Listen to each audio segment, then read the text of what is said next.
Drowning is a type of suffocation induced by the submersion or immersion of the mouth and nose in a liquid. Most instances of fatal drowning occur alone or in situations where others present are either unaware of the victim's situation or unable to offer assistance. After successful resuscitation, drowning victims may experience breathing problems, vomiting, confusion, or unconsciousness. Occasionally, victims may not begin experiencing these symptoms for several hours after they are rescued.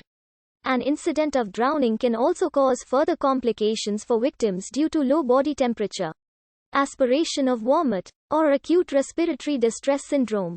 Drowning is more likely to happen when spending extended periods of time near large bodies of water. Risk factors for drowning include a lack of training or attention to children, alcohol or drug use, epilepsy, and lack of higher education, which is often accompanied by diminished or non-existent swimming skills. Common drowning locations include natural and man-made bodies of water, bathtubs, swimming pools, and even buckets and toilets. Drowning occurs when an individual spends too much time with their nose and mouth submerged in a liquid to the point of being unable to breathe. If this is not followed by an exit to the surface, low oxygen levels and excess carbon dioxide in the blood trigger a neurological state of breathing emergency, which results in increased physical distress and occasional contractions of the vocal folds. Significant amounts of water usually only enter the lungs later in the process.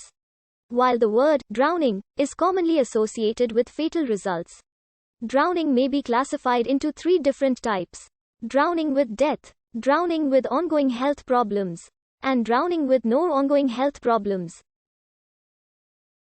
Sometimes the term near drowning is used in the latter cases. Among children who survive, poor outcomes occur in about 7.5% of cases.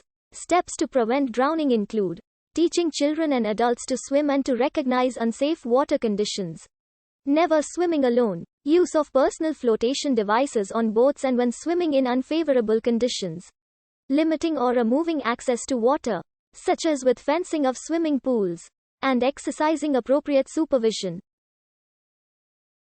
Treatment of victims who are not breathing should begin with opening the airway and providing 5 breaths of mouth-to-mouth resuscitation. Cardiopulmonary resuscitation is recommended for a person whose heart has stopped beating and has been underwater for less than an hour. A major contributor to drowning is the inability to swim. Other contributing factors include the state of the water itself, distance from a solid footing, physical impairment, or prior loss of consciousness. Anxiety brought on by fear of drowning or water itself can lead to exhaustion, thus increasing the chances of drowning. Approximately 90% of drownings take place in freshwater. The remaining 10% take place in seawater. Drownings in other fluids are rare and often related to industrial accidents. In New Zealand's early colonial history, so many settlers died while trying to cross the rivers that drowning was called the New Zealand death. People have drowned in as little as 30 millimeters of water while lying face down. Children have drowned in baths, buckets, and toilets. People who are inebriated or otherwise intoxicated can drown in puddles. Death can occur due to complications following an initial drowning. Inhaled fluid can act as an irritant inside the lungs. Even small quantities can cause the extrusion of liquid into the lungs over the following hours. This reduces the ability to exchange the air and can lead to a person drowning in their own body. Fluid, vomit and certain poisonous vapors or gases can have a similar effect.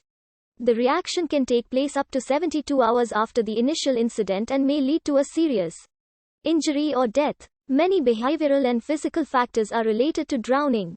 Population groups at risk in the US are generally the old and young. Some additional causes of drowning can also happen during freediving activities. Drowning can be considered as going through 4 stages.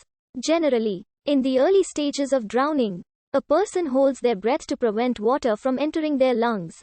When this is no longer possible, a small amount of water entering the trachea causes a muscular spasm that seals the airway and prevents further passage of water. If the process is not interrupted, Loss of consciousness due to hypoxia is followed rapidly by cardiac arrest. A conscious person will hold his or her breath and will try to access air, often resulting in panic, including rapid body movement. This uses up more oxygen in the bloodstream and reduces the time until unconsciousness. The person can voluntarily hold his or her breath for some time, but the breathing reflex will increase until the person tries to breathe.